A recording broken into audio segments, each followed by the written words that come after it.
کیا آپ جانتے ہیں کہ دینی احکامات پر عمل کرنا کیوں کر ضروری ہے؟ اور کیا آپ یہ بھی جانتے ہیں کہ اسلام میں پہلے وقتوں میں لوگ کس طرح سے نماز ادا کرتے تھے، ان کا کیا طرز عمل تھا؟ اور کیا آپ یہ بھی جانتے ہیں کہ نماز پڑھنے سے کیا کیا فائدے حاصل ہوتے ہیں اور انسانی زندگی پر اس کے کیا اثرات مرتب ہوتے ہیں؟ اگر آپ ان تمام سوالوں کے جوابات جاننا چاہتے ہیں تو میری یہ ویڈیو آخر تک ضرور دیکھیے۔ بخاری میں حضرت عبداللہ بن مسعود رضی اللہ تعالیٰ عنہ سے روایت ہے، فرماتے ہیں جو شخص یہ پسند کرے کہ کل قیامت کے دن اللہ کی بارگاہ میں مسلمان بن کر حاضر ہو، وہ ان نمازوں کو ایسی جگہ ادا کرے جہاں اذان ہوتی ہو، یعنی مسجد میں۔ بے شک اللہ نے تمہارے نبی صلی اللہ علیہ وآلہ وسلم کے لیے ہدایت کے طریقے مقرر کر دیے ہیں، یہ نماز بھی ان طریقوں میں سے ایک طریقہ ہے۔ اگر تم گھروں میں پڑھو گے جیسا کہ فلاں شخص پڑھتا ہے تو سنت کے طریقے کو چھوڑنے والے ہوں گے۔ یاد رکھو، جو سنت کے طریقے کو چھوڑ دے گا گمراہ ہو جائے گا، اور ہمارا حال تو یہ تھا، جماعت سے پیچھے کوئی نہیں رہ سکتا تھا۔ ہاں، اگر کھلم کھلا منافق ہوتا یا مریض، ورنہ جماعت سے کوئی پیچھے نہ رہتا، حتیٰ کہ 2 آدمیوں کے سہارے گھسیٹتا ہوا بھی آ سکتا تھا تو اس کو بھی صف میں لا کر کھڑا کر دیا جاتا تھا۔ حضرت ربیع بن حسیم کے متعلق آتا ہے کہ ان کو فالج ہو گیا تو 2 آدمیوں کے سہارے نماز کے لیے تشریف لاتے۔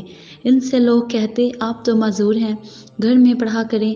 وہ فرماتے ہاں ٹھیک ہے، مگر میں مؤذن کی آواز حی علی الصلاۃ حی علی الصلاۃ سن لیتا ہوں تو چاہے مجھے گھٹنوں کے بل بھی چل کر جانا پڑے تب بھی جاؤں گا۔ اور حضرت حاتم فرماتے ہیں کہ ایک دفعہ میری ایک نماز فوت ہو گئی، ابو اسحاق بخاری نے میری تعزیت کی، مجھے افسوس ہوا کہ آج اگر میرا لڑکا فوت ہو جاتا تو 10,000 سے زائد آدمی تعزیت کے لیے آتے، لیکن دین کا نقصان لوگوں کی نظر میں ہلکا ہے۔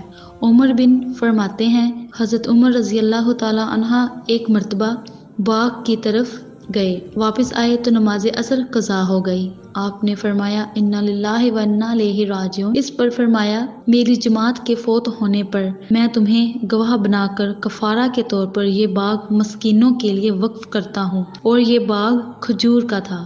نبی اکرم صلی اللہ علیہ وآلہ وسلم نے فرمایا منافقوں پر 2 نمازیں بہت بھاری ہیں، عشاء اور فجر، اور اگر ان کو پتہ چل جاتا کہ ان کا کتنا اجر ہے تو ان نمازوں کے لیے گھسیٹ کر بھی چلے آتے۔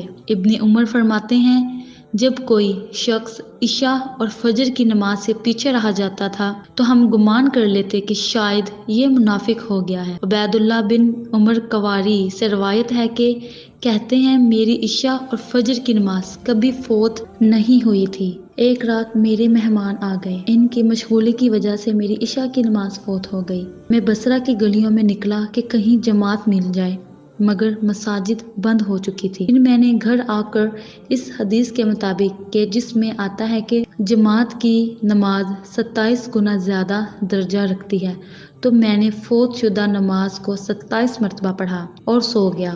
رات کو میں نے خواب میں ایک گھوڑے سوار جماعت کو دیکھا، ان کے ساتھ میں نے بھی گھوڑا دوڑایا مگر نہیں پکڑ سکا۔ میں نے ان میں سے کسی ایک کو کہا تو اس نے کہا ہمیں نہیں مل سکے گا، اس لیے کہ ہم نے عشاء کی نماز جماعت سے پڑھی ہے اور تو نے نماز پڑھی۔ پھر مجھے جاگ آ گئی، اس وجہ سے میں بڑا پریشان رہا۔ نماز پڑھنے سے کیا فائدہ ہوتا ہے؟ نماز کی محنت سے غفلت دور ہو جاتی ہے۔ نماز کیا ہے؟ سب کچھ کو چھوڑو، سب کچھ کے خیال کو بھی چھوڑو، دل لگا کر دھیان جما کر نماز ادا کرنا۔ پھر یہ بھی ہے کہ نماز نہ پڑھنا بھی جرم ہے اور نماز کی دعوت نہ دینا بھی جرم ہے۔ بدقسمتی سے آج مسلمان کی تقسیم ہو گئی، نمازی مسلمان اور بے نمازی مسلمان، ورنہ پہلے مسلمان کی ایک ہی قسم تھی، وہ صرف مسلمان تھے۔ اس لیے حضور صلی اللہ علیہ وآلہ وسلم نے حضرت علی کو وصیت فرمائی تھی کہ 3 چیزوں میں تاخیر نہ کرنا: نماز کا جب وقت ہو جائے، لڑکی جب بالغ ہو جائے، جنازہ جب تیار ہو جائے، کیونکہ نماز کی تاخیر سے ایمان میں بدبو پھیلنے کا خدشہ ہوتا ہے، لڑکی نہ اٹھانے میں عزت میں بدبو کا خطرہ ہے، اور جنازہ میں تاخیر سے میت میں بدبو کا خطرہ ہے۔ حضرت عبداللہ بن مسعود فرماتے ہیں حضور اکرم صلی اللہ علیہ وآلہ وسلم نے فرمایا، میرا دل چاہتا ہے کہ کسی آدمی کو حکم دوں کہ وہ نماز پڑھائے، اور میں جا کر ان کے گھروں کو جلا دوں جو گھروں میں نماز پڑھ لیتے ہیں۔ حالانکہ نبی پاک صلی اللہ علیہ وآلہ وسلم کی جو اس امت پر شفقت ہے وہ واضح ہے، مگر جماعت سے نماز نہ پڑھنے والے پر اتنا غصہ ہے کہ آگ لگا دینے کو بھی آمادہ ہے۔ ایک حدیث میں حضور صلی اللہ علیہ وآلہ وسلم نے فرمایا، جماعت کو چھوڑنے سے رک جاؤ ورنہ اللہ دلوں پر مہر لگا دیں گے تو غافل ہو جاؤ گے۔ ایک حدیث میں ہے، جس نے جمعہ چھوڑا بغیر عذر کے تو خدا کے ہاں منافق لکھا جائے گا، اور وہ ایسا دفتر ہے جو نہ مٹے گا نہ تبدیل ہوگا۔ اور حضرت حفصہ رضی اللہ تعالی عنہم فرماتی ہیں، حضور اکرم صلی اللہ علیہ وآلہ وسلم نے فرمایا، جمعہ ہر عاقل بالغ پر فرض ہے۔ ابن عباس رضی اللہ تعالی عنہ سے مروی ہے کہ حضور صلی اللہ علیہ وآلہ وسلم نے فرمایا، جو شخص بغیر عذر کے نماز وہیں پڑھ لے تو وہ نماز قبول نہیں ہوگی۔ عرض کیا، کیا عذر سے کیا مراد ہے؟ فرمایا، خوف ہو یا کوئی درندہ۔ ترمذی میں حضرت عباس رضی اللہ تعالی عنہ سے نقل کیا گیا ہے، پوچھا گیا، جو شخص دن بھر روزہ رکھے اور رات بھر نفل پڑھے مگر جمعہ اور جماعت میں شریک نہ ہو تو آپ نے فرمایا، یہ شخص جہنمی ہے۔ ایک نابینا صحابی نے رخصت مانگی کہ مجھ کو لانے والا کوئی نہیں، اگر اجازت ہو تو میں گھر میں نماز پڑھ لیا کروں۔ پہلے تو آپ نے رخصت دے دی، پھر فرمایا، امیہ تو اذان کی آواز سنتا ہے؟ کہنے لگا، ہاں یا رسول اللہ صلی اللہ علیہ وآلہ وسلم نے فرمایا، پھر تجھے اجازت نہیں، نماز مسجد میں آ کر پڑھنی پڑے گی۔ وہ صحابی عبداللہ بن مکتوم ہیں۔ حضرت ابو ہریرہ رضی اللہ تعالی عنہ سے فرماتے ہیں، جو شخص اذان سن کر بھی مسجد میں نہ آئے، اس کے کان سیسے سے بھر دیے جائیں، یہ بہتر ہے۔